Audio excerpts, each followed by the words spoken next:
دائما أبدا على حبيبك خير الخلق كلهم.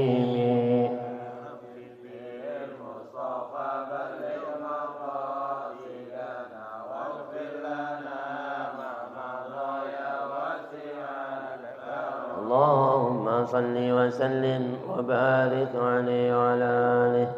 بسم الله الرحمن الرحيم. نويت التعلم والتعليم والتذكر والتذكير والنفع والانتفاع والإفادة والاستفادة والحث على التمسك بكتاب الله وسنة رسول الله صلى الله عليه وسلم والدعاء إلى الهدى والدلالة على الخير ابتغاء مرضاته وثوابه وقربه وحسن الخاتمة مع اللطف والعفو والعافية وصلاح العاقبة وإلى حضرة النبي محمد صلى الله عليه وسلم ثم إلى أرواح والدينا والديكم أمهات الأموات أمهات المسلمين والمسلمات المؤمنين منها خصوصا إلى الشيخ صاحب المؤلف الكتاب حمامي زاده ووصل الفوري ثم إلى شيخنا الإمام الألامة الحبيب محمد العطار محمد بن عبد القادر الله والدينا والديكم قال الله تغشاهم برحمة المفوز من جل الله النبي. الفاتحة.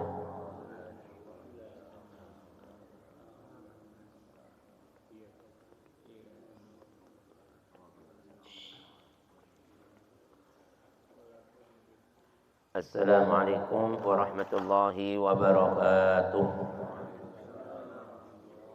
Bismillahirrahmanirrahim. Alhamdulillahi rabbil alamin. Alhamdulillah al-wahidil qahhar al-azizil ghaffar muqawwiril laili 'alan nahar tadhkiratan li ulil qulub wal absar wa tabsiratan lidawil albab wal i'tibar. أشهد أن لا إله إلا الله وحده لا شريك له العزيز الغفار وأشهد أن سيدنا ونبينا محمدا عبده ورسوله السيد المختار. اللهم فصل وسلم وبارك وشرف وكرم ومجد وعظم على سيدنا محمد نور الأنوار وسر الأسرار وترياق الأغيار ومفتاح باب اليسار سيدنا محمد المختار وآله الأطهار وأصحابه الأخيار عدد نعم الله وإفضاله ما دام الليل والنهار. Amma ba'd, ma'asyiral habaib al-kiram yang sama-sama kita hormati, habaib kita hadirin bil khusus hadir bersama kita Habib Umar Al-Habsi, Al-Habib Abdullah Al-Attas, Habib Shalih Al-Segaf dan juga Sarjana Jamaah Majlis Ta'lim Al-Husna dan Mustafa. Mudah-mudahan dengan langkah kita, keluangan waktu kita, ketulusan niat kita pada pagi Senin yang penuh barakah ini, niat kita, hajat kita, segenap persembahan amal ibadah dan doa kita diterima oleh Allah Subhanahu wa taala dan diberikan kita nikmat sehat wal afiat, panjang umur fi taatillah wa rasulih, diluaskan rezeki kita, ditetapkan iman Islam kita, jauhkan dari penyakit, musibah, bencana, bala, wabah, dan dilindungi dengan taufik hidayah, inayah serta keridhaan Allah fi din wa dunya al akhirah. Nah hadirin, marilah sedikit kita lanjutkan dengan taklim kita, kajian kitab Syarah Yasin. Sebagaimana tadi kita telah membaca Yasin, alangkah indahnya kalau kita mengutip sedikit kandungan apa yang termuat di dalam ayat-ayat suci Al-Quran Al-Karim dalam surat Yasin yang Nabi menyatakan qalbul Quran. Dia adalah hatinya Al-Quran. Sampailah kita kepada ayat ke-12 dari surat Yasin. Allah Subhanahu wa taala berfirman, "Inna nahnu nuhyil mauta wa naktubu ma qaddamu wa atharahum wa kulla syai'in ahsaynahu fi imamin mubin." Yang artinya sesungguhnya kamilah yang menghidupkan, ya, tuh yang mati, ya. Siapa saja orang-orang yang mati, Allah yang menghidupkan. Inna nahnu nuhyil mauta. Sesungguhnya kamilah yang menghidupkan orang-orang yang mati. Wa naktubu ma qaddamu wa atharahum, dan kami akan catat apa-apa yang telah mereka kerjakan dulu di dunia, amalnya, ibadahnya dicatat, nggak disia-siakan oleh Allah. Wa atharuhum, amal yang dikerjakan dan bekas-bekas peninggalannya, ada kenangannya yang nggak dilupakan. Seperti kalau kita ikut andil dalam membina majelis, membantu majelis, masjid, madrasah, Darul Aitam, anak-anak yatim, janda-janda yang kita bantu, kita wafat, semua bantuan tadi masih ngalir sama mereka, masih digunakan di masa hidup mereka. Allah tulis pahalanya ngalir terus di majelis, Darul Mustafa, majelis semua yang dibina. Walaupun Habib Muhammad sudah meninggal, tapi majelis masih jalan, ditulis ngalir pahalanya, nggak putus. Nah, kita caranya begitu, nabung di tempat-tempat begitu, apa yang bisa kekal, yang nggak putus sampai kita mati, dikirim, ditransfer pahalanya di alam kubur kita. Wa naktubu ma qaddamu wa atharuhum, bikin sumur, bikin lagi jembatan, kata Sayyidil Walid dulu, ngajar ngaji, berikan mushaf Quran, ya kan, sumbangsihkan buat majelis-majelis anak-anak tahfidz, anak-anak belajar ngaji. Kita meninggal, Quran yang kita kasih masih dibaca, satu huruf ditransfer ke kuburan kita pahalanya. Masya Allah.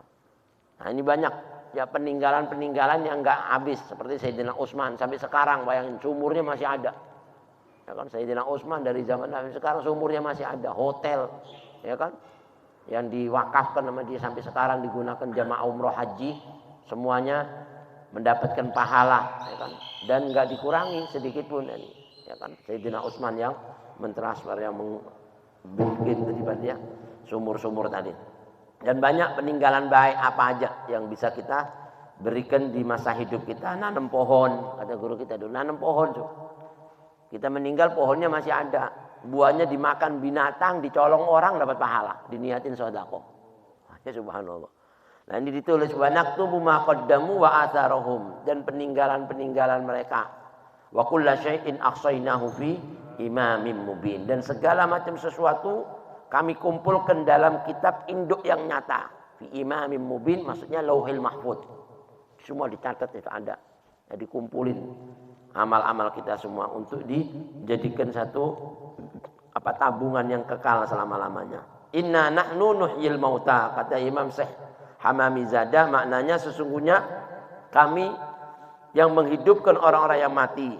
Ai fil qiyamah, nanti di hari kiamat setelah dia meninggal dihidupi lagi. Ya kan? Fil qiyamah au fil qabr, atau yang di kuburan. Ya kan? Dibangkitkan dari alam kubur, dihidupkan oleh Allah. Untuk apa? Dijawabi munkarin wa nakir, untuk dia bisa menjawab pertanyaan malaikat munkar dan nakir.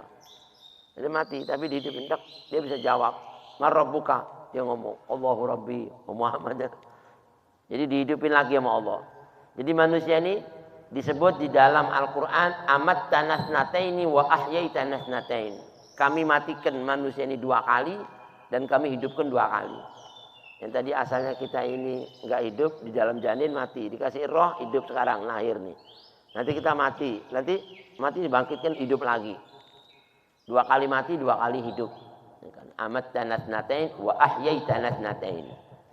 Nah, mudah-mudahan kita hidup kita, mati kita semuanya dalam kalimat tauhid, yang dibangkitkan kita dalam kalimat tauhid. Aminin mutmainin marzukin mahfudin. Amin ya rabbal alamin. Jadi manusia nanti kami yang menghidupkan semua yang mati itu di kuburan, di hari kiamat untuk menjawab pertanyaan munkar dan nakir. Au nuhyil qulubal mayyitah, atau kami menghidupkan hati-hati orang yang mati, bisa jadi maknanya gitu. Enggak menghidupkan orang yang mati tapi hatinya mati, ada kan? Hati mati lebih parah dibanding orang mati. Kalau hatinya mati ini, masya Allah, lebih parah. Hidup tapi hatinya mati. Naudzubillah min dzalik. Mendingan mati sekalian daripada hatinya mati. Karena dalam Al-Quran, ulaika la ta'mal absar walakin ta'mal qulubul lati fis sudur. Allah menilai orang buta itu bukan buta matanya, tapi buta hatinya. Kalau buta mata mah biasa, tapi kalau buta hati itu dahsyat itu. Habib Abdullah Haddad dari kecil nggak ngelihat, tapi hatinya, masya Allah, bisa neropong orang yang nggak ngelihat matanya orang. Orang yang ngelihat nggak kelihatan, tapi yang nggak ngelihat bisa kelihatan. Dahsyat kan? Kalau matanya hidup, artinya matanya dibuka sama Allah. Atau kami yang akan nuhyil qulubal mayyitah biindarika, dengan peringatan-peringatanmu ya Rasulullah yang kau berikan. Ya kan tadi kemarin sebutkan, innama tundiru man ittaba'adz dzikra wa khasyiyar rahman.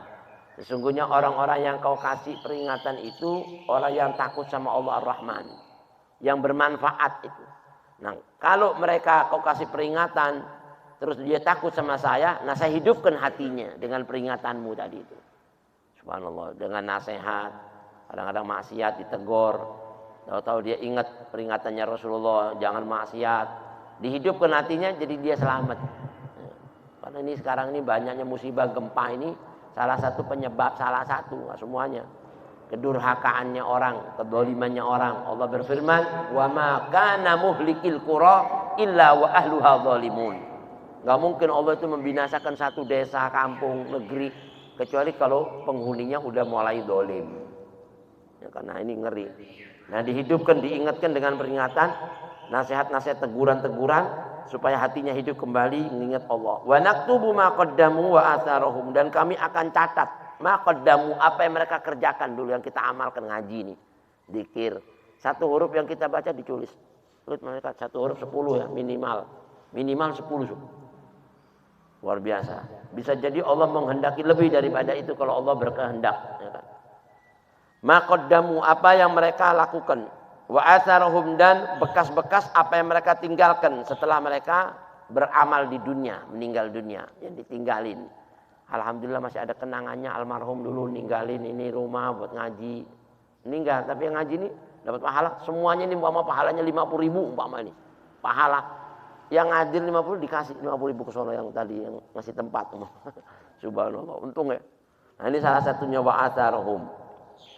Wa atharahum yang kami maksud di sini ini, kami akan hidupkan dan kami akan perintahkan na'muru kiraman katibin, kami akan perintahkan malaikat kiraman katibin.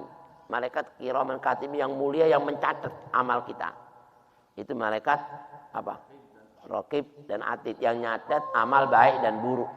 Jadi semua peninggalan baik ya dapat baik, peninggalan buruk ya dapat buruk. Dia bikin tempat-tempat apa namanya itu yang dilegalkan, LGBT dilegalkan. Akhirnya dia meninggal, ini masih digunakan, tulis dosanya orang yang berbuat itu dikirim ke neraka, apa dikirim ke dia di kuburan, disiksa. Naudzubillah min dzalik. Naudzubillah, hati-hati jangan ninggalin kenangan yang buruk, tinggalkan kenangan yang baik. Makanya ini di sini bilang kami perintahkan malaikat kiraman katibin bi ayyaktubu a'malahum, agar mereka malaikat kiraman katibin mencatat amal-amal mereka. Minal khairi wasyarri, dari amal baiknya yang dikerjakan dan amal buruknya juga yang dikerjakan, atau amal baik yang ditinggalkan atau amal buruk yang ditinggalkan, semuanya dicatat. Wa qala ba'dul mufassirin, sebagian ulama ahli tafsir berkata, al murad bi atharihim, yang dimaksud dengan athar di sini ini kalau dalam bahasa Arab adalah khutuwatihim. Ya. Khutuwatuhum itu apa? Langkah-langkah. Kita dulu melangkah. Kita dari rumah ke sini langkahnya berapa langkah? Satu langkah itu dihitung. Dihitung langkahnya kita, subhanallah. Terus nanti itu menjadi catatan baik di akhirat. Oh, ada kenangannya, kamu dulu pernah melangkah sekian, hitungannya sekian, subhanallah.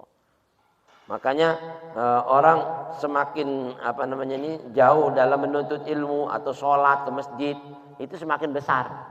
Karena banyak langkahnya kan. Nah, kalau kita naik kendaraan, dihitungnya di mana itu? Hah? Ada yang bilang dari pentilnya ban itu. Satu kali putaran, satu, dua, tiga, pentilnya ban itu. Kalau rodanya apa sepeda, ya itu udah pentilnya. Mutarnya banyak ya banyak. Dihitungnya dari situ. Subhanallah. Satu kali putaran. Dua, tiga tempat, masya Allah. Jadi kalau gitu kita muter-muter dulu ya biar banyak ya. Ahsan ya. Tapi jangan muter-muter, saya terlambat lagi ngaji. Maksudnya kalau nggak terlambat nggak apa-apa, semakin jauh semakin besar. Nah ini khutuwatuhum minal masajid. Ada yang bilang dimaksud bi atharihim, athar itu bekas-bekas yang mereka tinggalkan. Ada yang bilang bekas-bekas langkah yang mereka lakukan ke masjid, ilal masjid atau ilal majalis ilmu, atau kepada perbuatan yang baik, silaturahmi, sedekah dan sebagainya. Itu ada catatannya semua. Kama qala Abdullah ibnu Abbas, sebagaimana apa yang dikatakan oleh Imam Abdullah bin Abbas radhiyallahu anhuma. Semoga keridhaan Allah mengalir kepada mereka berdua, Abdullah dan ayahnya Abbas bin Abdul Muttalib, sepupu dan paman Nabi besar Muhammad SAW. Fi sababi nuzuliha, ada yang bilang sabab turunnya ini ayat, wa naktubu ma qaddamu wa atharuhum, katanya Abdullah bin Abbas, ditulis itu athar tuh langkah-langkahnya kamu semua, bekas-bekas langkahnya itu ada. Nanti dijadikan catatan di akhirat. Nih, sekian jumlahnya kamu melangkah. Makanya guru kita dulu katanya kalau mau jalan kemana itu langkahnya diperkecil supaya banyak. Subhanallah. Ya kalau kecil-kecil kan lama lah nyampainya. Maksudnya biar banyak pahalanya. Fi sababi nuzuliha. Bahkan lagi ada yang bilang sabab turunnya ini ayat, anna fi qabilatin, ada di satu suku, satu kaum minal ansor, dari kaum-kaum ansor, mereka itu syakau ilan Nabi alaihi salatu wasallam bu'da manazilihim ilal masjid. Ya Rasulullah, mereka mengeluh kepada Nabi karena jaraknya rumahnya dia kepada masjid jauh. Jauh. Nabi anak nih mau beli tanah, Nabi dekat situ mau pindah. Bani Salamah dulu. Rumahnya dari masjid jaraknya 3 kilo. Rumahnya dari masjid jaraknya 3 kilo. Buat 3 kilo itu 5 waktu nggak pernah terlambat. Subhanallah. Orang dulu ya. Kita orang 2 meter aja masih. Kalau maghrib sama isya karena waktu mepet ya nunggu sebentar situ nungguin. Baru selesai. Subhanallah. Pulang. 3 kilo. Tapi gara-gara tiap hari terasa kan perjalanan jauh. Ada yang menyarankan, udah itu ada tanah di dekat masjid kosong, ada mau dijual. Oh ya, asal nanti beli, pindah ke situ, lebih dekat. Dilaporin sama sahabat Nabi, itu masa Bani Salamah, nah katanya mau jual rumahnya. Kenapa? Nggak tahu Nabi katanya mau jual rumahnya. Oh, coba suruh kemari kata Nabi. Datang, begitu datang Nabi, ahlan wasallam, kenapa ya Rasulullah? Saya dengar katanya kamu mau jual rumahmu. Oh ya Rasulullah, kenapa emangnya? Enggak Nabi, ini kan rumah anak dari masjid itu kan jaraknya 3 kilo Nabi. Kalau anak beli di sini kan dekat nih, cuma berapa meter. Lah, kata Nabi jangan.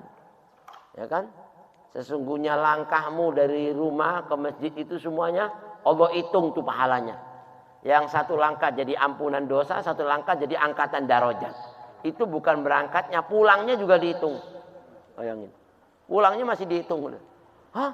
Kalau kamu seandainya kau jual, kau pasti ngelangkahmu lebih dikit. Maka saya sarankan jangan dijual. Oh gitu Nabi. Nabi, demi Allah, mulai detik ini sampai saya masih hidup dan saya wariskan ke anak cucu saya, jangan dijual tuh rumah.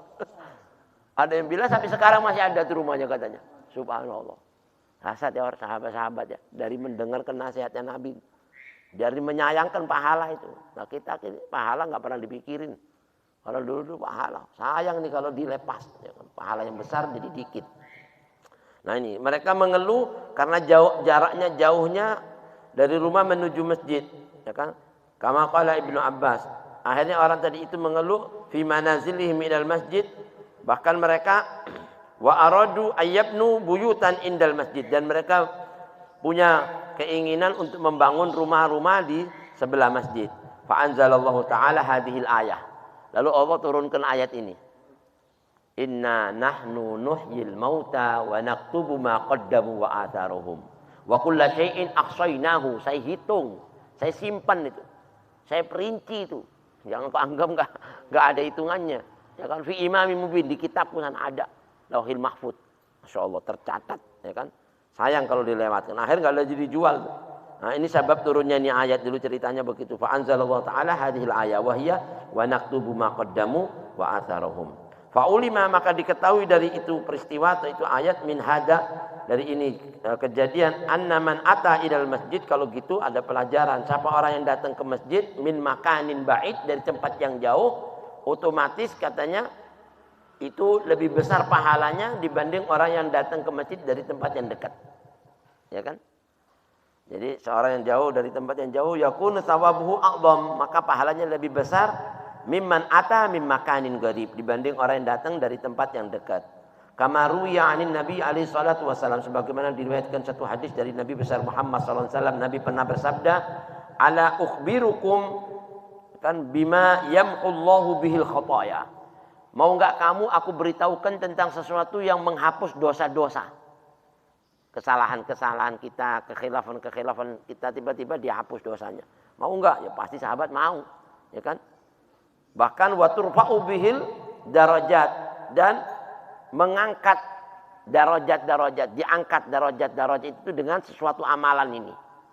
Sahabat pingin, udah dosanya diampun, darajatnya diangkat lagi, ya kan? Apa itu ya Rasulullah? Yang kata Rasulullah, isbahul wudu fil makarih, ya kan?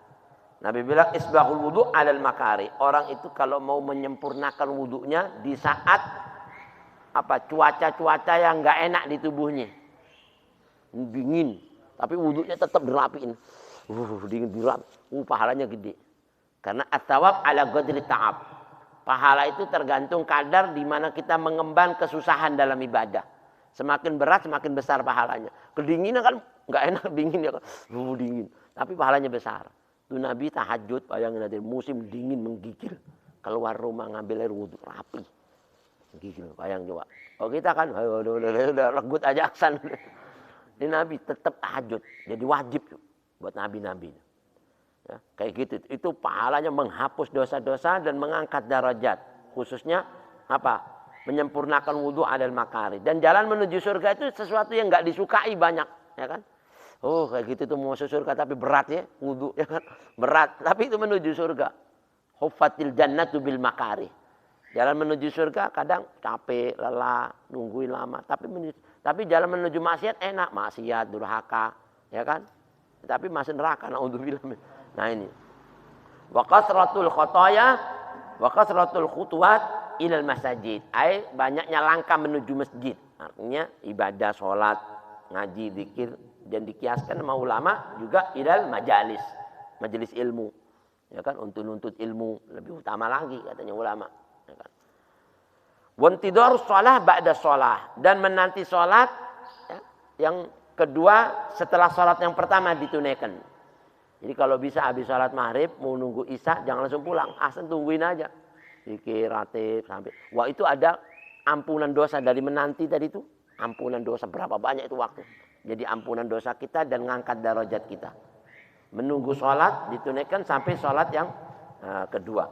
Subhanallah. Wa kama qala alaihi salatu wassalam a'dhamun nasi ajran. Sebagaimana Nabi pernah bersabda, paling besarnya buat manusia nanti di dalam pahala itu bis sholat. Di dalam pahala sholat adalah ab'aduhum mamsan. Yang paling jauh jarak perjalanannya. Tempat di mana dia menuju tempat sholatnya, jarak jauhnya. Yang paling afdol pahala sholatnya. Ini orang ini sama, khusuknya sama. Tapi ini rumahnya dari masjid 100 meter ini 200 lebih banyak. Subhanallah. Nah itu karena perjalanannya dihitung. Perjalanannya. Wa naktubu ma qaddamu wa atharahum. Ab'aduhum mamsan idal masajid.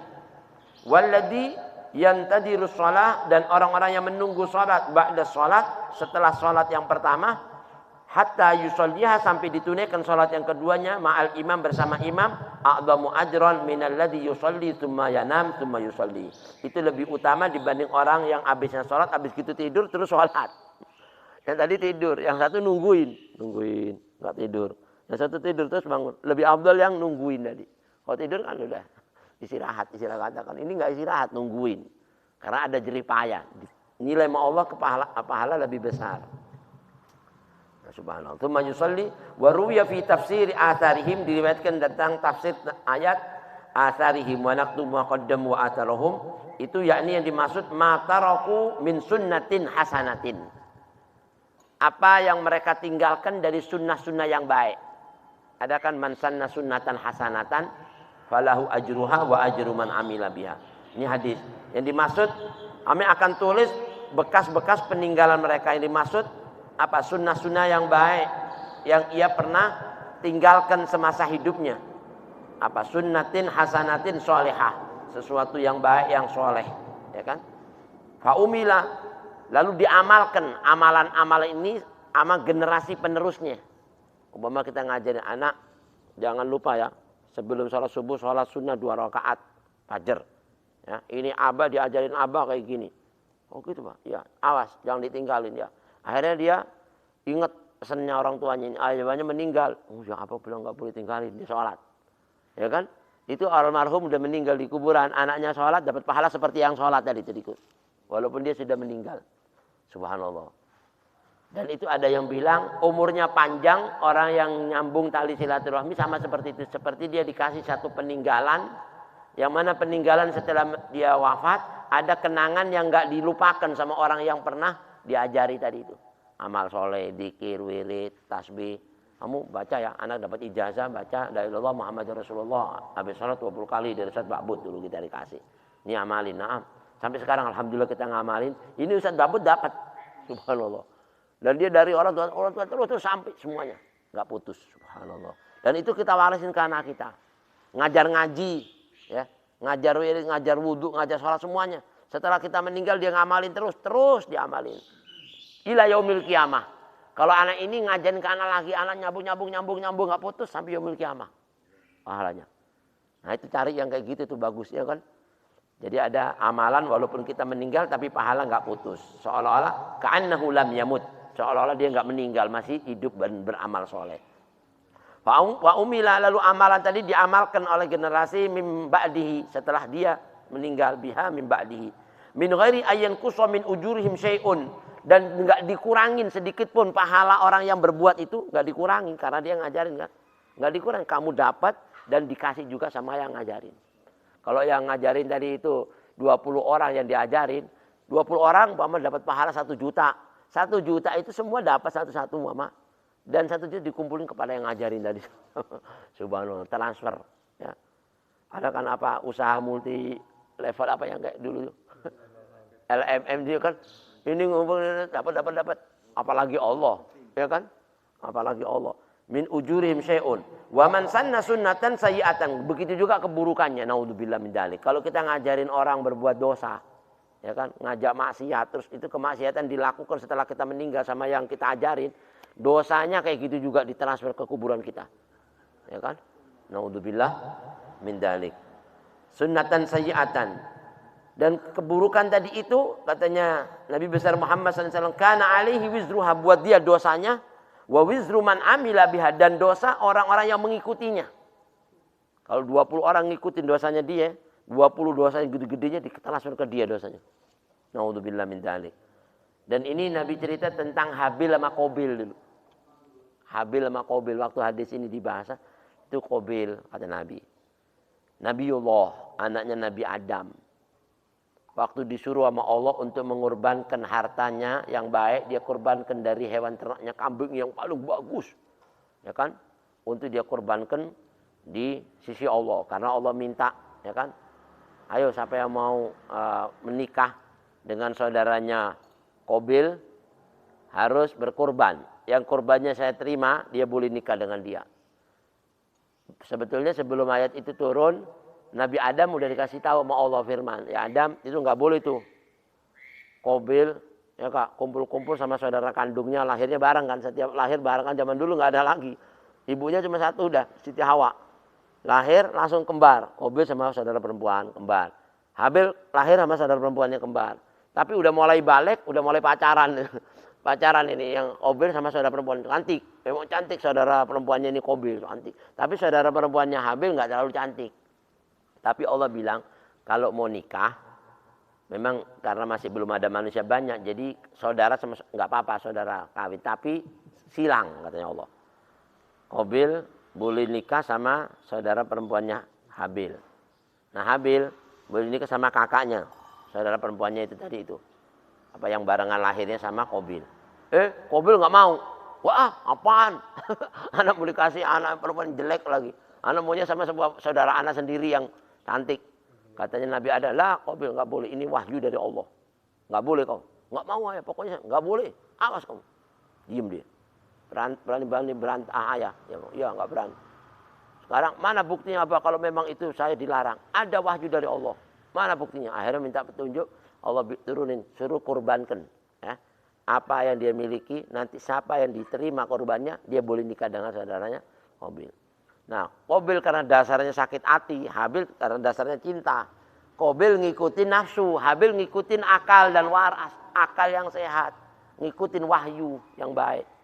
Ya kan? Beda nggak sama. Nggak mau anak korbanin ya, dia sawah ladang, buah-buahan dikasih yang jelek-jelek, sayur-sayuran jelek-jelek, buah-buah yang jelek-jelek dikorban taruh di bukit sana. Siapa yang dilihat nanti pagi hari diambil sama Allah korbannya, maka dia boleh apa? Menikah dengan saudaranya tadi ini, Qabil.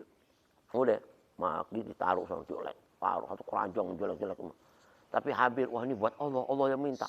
Gembalaan yang paling gemuk, yang paling sehat, yang paling segar. Diambil, kasih disembelih, taruh sama. Allahu Akbar. Otomatis yang kata Nabi, innallaha thayyibun la yaqbalu illa thayyiba. Allah itu baik, enggak nerima kecuali yang baik. Akhirnya pagi hari diambil sama Allah yang gembalaannya itu yang bagus, Qabil. Begitu lihat, ayo kita lihat sekarang. Nabi Adam, Qabil, Habil. Begitu lihat, nah lihat, nih, yang enggak ada kurbannya apa? Habil. Berarti Allah menerima kurbannya Habil. Berarti Habil yang berhak menikahi saudaramu. Kau enggak boleh, ya? Lu diam maksudnya. Tapi kesal. Akhirnya udah pulang. Ayah Nabi Allah Adam pulang di belakang. Habil, sini kamu. Apaan? Katanya Qabil. Kamu berani-berani nikahin saudara saya bunuh kamu. Saya bunuh kamu. Hah? Kenapa? Ya aktulannak, saya bilang. Saya bilang, Masya Allah. Kalau kau berani, saya akan bunuh kamu. Tapi bahasanya ya. Bahasanya ini yang satu jahat. Ngikutin nafsu. Habil. Emang ngikutin apa? Hatinya yang sabar. Dan memang akalnya yang waras. Ngikutin wahyu. Dia bilang apa? Wahai kakakku. Ya kan? Lain basatta yadaka litaqtulani ma ana bibasitin yadiya ilaika liaqtulak inni akhafullah. Dia bilang, kalau kakak berani gerakkan tangan kakak buat bunuh saya, demi Allah saya nggak bakal berani gerakkan tangan saya buat bunuh kakak saya. Allahu Akbar. Dia bilang, beda ya. Jawabannya yang ini mau bunuh, saya nggak berani. Dia bilang, dibunuh aja nggak berani, dia mau bunuh, bayangin. Apa peduli, begitu di belakang diambil batu dari belakang dilempar tuh. Dah, langsung insan jatuh tuh. Meninggal tuh. Ngucur darah pertama kali, pertumpahan darah pembunuhan di dunia. Pertama kali kan? Terus Nabi bilang, man sanna sunnatan hasanatan falahu ajruha wa ajru man amila biha. Siapa orang yang bunuh di dunia ini, semua terjadi pembunuhan secara apa batil yang haram, dosanya dikirim ke Qabil. Sampai yaumil kiamat dikirim ke Qabil dosanya. Kenapa? Karena dia pertama kali mencetuskan sunnah yang buruk tadi, pelajaran yang buruk. Tapi siapa orang yang sabar, yang dibunuh, ya kan? Karena kesabaran dapat pahala, pahalanya ditransfer ke Habil. Karena dia pertama kali mencetuskan kesabaran dan diikuti oleh orang-orang generasi setelahnya. Subhanallah. Jadi tinggal milih yang mana ini, ya kan? Jadi di sini falahu ajruha wa ajru man amila biha. Dan ini enggak dikurangi sedikit pun dari pahala mereka yang berbuat baik yang banyak tadi itu. Wa kullu syai'in ahsaynahu fi imamin mubin. Begitu juga keburukan yang ditentuskan kepada generasi seterusnya, maka dia akan dikirim dosanya sebagaimana mereka melakukan, enggak dikurangi sedikit pun dosa yang dia lakukan. Wa kullu syai'in ahsaynahu fi imamin mubin. Segala macam sesuatu kami hitung. Ahsaynahu itu kami hitung, ditulis fi imamin mubin dalam kitab induknya Allah yang nyata. Ya ini hafidnahu kami jaga, kami pelihara, kami jaga, ada di hitungannya Allah, ada masih ada, nggak hilang, dijaga. Ya kan? Bahkan wa'addadnahu dan kami hitung, wa bayyanahu dan kami rinci fil lauhil mahfud, ya, di lauhil mahfud yang dicatat oleh Allah Subhanahu wa taala dalam ketentuan makhluk itu. Yakni laisa syai'un makhfiyan an ilmillahi taala. Jadi nggak ada sesuatu dari apa yang dilakukan oleh umat manusia dari kebaikan dan keburukan yang tersembunyi dari ilmunya Allah. Fi ilmina, dari zatnya Allah yang maha mengetahui, nggak ada yang tertutup, semuanya kelihatan. Nah ini mudah-mudahan hadirin sedikit ini kita bisa ambil manfaat, kita bisa ambil pelajaran dari ayat wa naktubu ma qaddamu wa atharahum inna nahnu nuhyil mauta wa naktubu ma qaddamu wa atharahum wa kullu syai'in ahsaynahu fi imamin mubin. Insyaallah pada waktu yang akan datang kita sambung lagi wadrib lahum matalan ashabul qaryah ila akhir ayat. Wallahu a'lam. Bismillah.